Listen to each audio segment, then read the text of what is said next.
And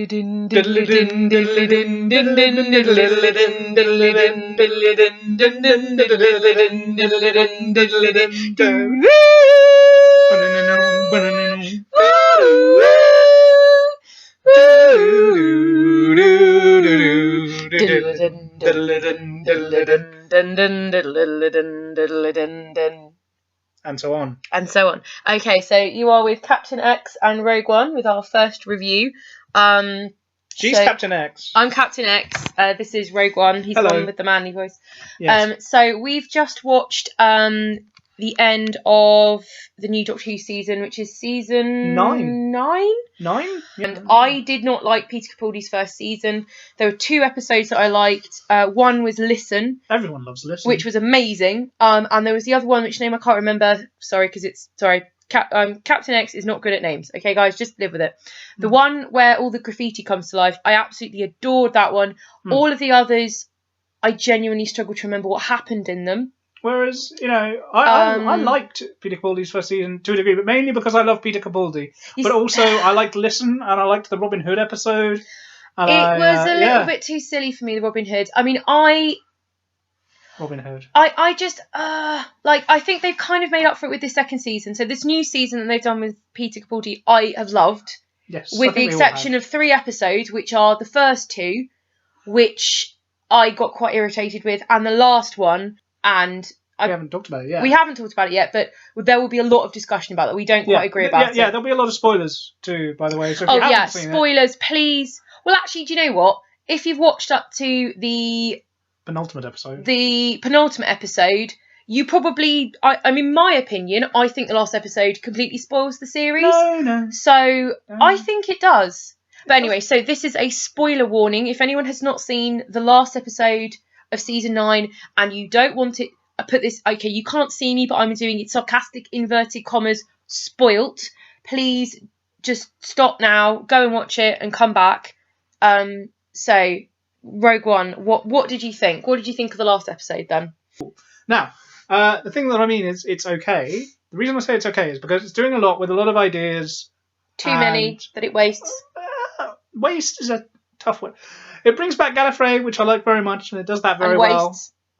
And it brings the Sisterhood of Khan back, who were great fun. I did like that. Always good. Always good to see her just wander around, hamming it up magnificently.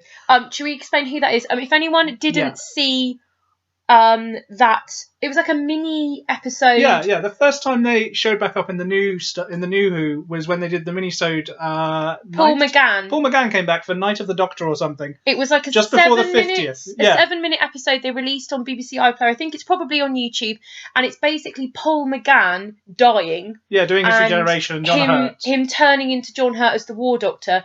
And what are they called? The Sisterhood of Khan. They basically give him some kind of elixir. Yeah. And it makes him into the War Doctor. Like, it influences his regeneration. So he comes out as kind of like amazing warrior guy. So seeing them again, I love, because I thought it was a real shame that they weren't in the proper... Oh, but they have been since. What have they turned up in the opening 2 episodes when the Doctor was running from his confession and things like that. In the opening 2 episodes of this series, they turned up because he hid with them.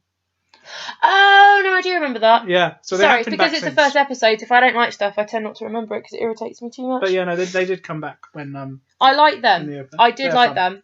And it was nice to see some of the Time Lord cast from the 50th back, like the General and things like that. Yeah, he was awesome. And I can't remember the name of the guy who plays Rassilon in this, but he's always good. He's always good value.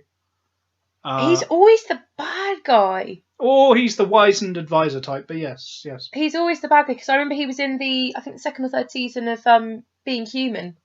Oh. And he's like super creepy bad guy in that. And he's in an episode of Poirot. FYI, guys, you will find out I love Poirot. Live with it, love it. And he's in the ABC Murders.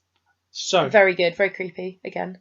So Doctor Who, I mean, it's got Gallifrey. The Doctor's back on Gallifrey, and he goes to the barn, which we've seen before in Listen, where he used to go as a child and hide and lie in bed. We're not sure if it's the same barn as the 50th. Now that I think about it, I don't think it was. No. I don't think it was, which is a shame, really. Yeah. It would have been nice if it had all been the same barn, but then I guess, big universe, there's more than one barn. There usually is. And so the Doctor's there, and he's basically just calling all the Time Lords out, and gradually more and more Time Lords keep turning up. So first they send a soldier out to get him, but that doesn't work out so well. And then should I sum up the plot, or should I just talk about what I think? I don't think there's really need to sum up the plot because it's such a mess. I don't think there's really a need to. Basically, it's not a mess. It is kind of a mess. So anyway, I liked the part on Gallifrey. I liked all of the part. Gallifrey was great. The whole part on Gallifrey, because we've been waiting 9 series to get onto Gallifrey, and it felt like the beginning of the episode when it started. It keeps having these cutaway scenes with Clara in an American diner, and you don't really know what it is. You don't know if it's the Doctor dreaming, if it's a different reality, if it's the end of the story, the beginning of the story. You don't really know what's going on. And I just found that with my expectation at the end of the last episode, where he's like, you've got Gallifrey. We've got Gallifrey for the first time properly in 9 seasons. We are on Gallifrey, and I'm in that same bloody diner. I don't know how many seasons ago when you had that season with Matt Smith. Yeah. And they had the whole American. Yeah, the silence. Clara died in a very brave way. A brilliant way. A couple of episodes ago. Yeah, we didn't see it. Like, I don't know how it didn't cause more stuff online, because we didn't watch it. We watched it about a week and a half after it happened.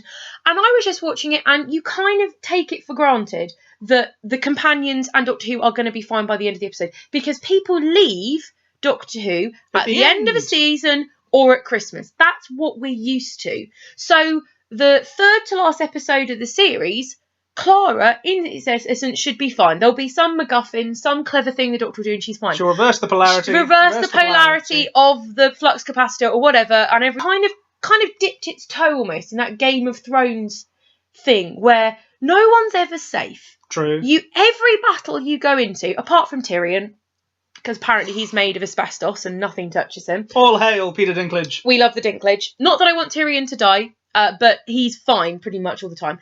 But anyway, so I just loved it. And I think the thing that's irritated me the most about this ending is that it's taken that away. And we were because you made the comparison with Amy and Rory.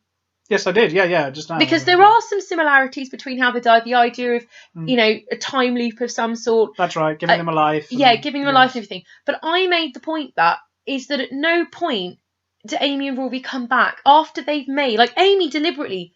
Well, she came back for a cameo when the Doctor died. Yeah, but that's a hallucination. That's not actually her. Yeah. That's... Let me explain. Okay, so he's Let you explain. So the Time Lords have this thing called an extraction chamber. So it's Technobabble 101, and they scoop you out of your time stream. I love the effect of it. It was very There good. was a really cool kind of colour smear, kind of like an old 90s TV show when it hadn't quite recorded right. Yep. I love that. Sorry, carry on.